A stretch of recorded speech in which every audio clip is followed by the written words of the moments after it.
All right, here we are, and this is my friend. I guess, fortunately, I'm feeling a bit better from the oysters now, so that's good, but I just really wanted to introduce all of you together. So, here we are. Yep. So, John O'Hurley, my friend is extremely shy, but he's fascinated with your experience hosting Family Feud, and wanted me to ask you some questions about it. So here's what he asked me to ask you. There are so many interesting families on the show. Do you have any fun stories about any families that stood out in particular over the years? Well, yes, I have many, many stories, but I will tell you probably my favorite is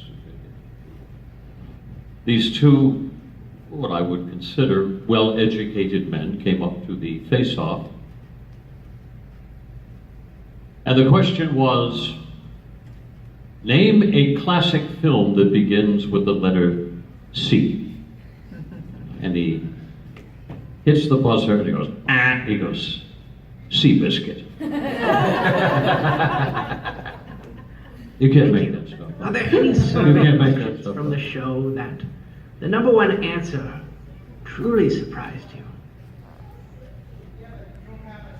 Well, nothing really comes to mind. Again, I do remember once going down the line, and the question was, name something that you would do on a first date to make yourself seem more attractive. And as we got down the line, we finally got to the 80-year-old grandmother, and I don't know why they put the 80-year-old grandmothers down on the end, but they did.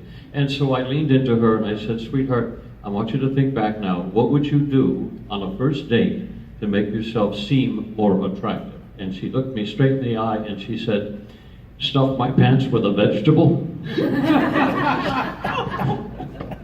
That was not the number one answer. That's fascinating. I guess one other. What is the secret of Family Feud? Well, the secret to Family Feud is not trying to think too hard. Basically, these were answers that 100 people would, just 100 normal people would think of. So you don't try to be too intellectual with your answers, you try to be more commonplace with them. Those people do much better to the show. You know, I've always wondered that myself. Thank you for sharing that with me.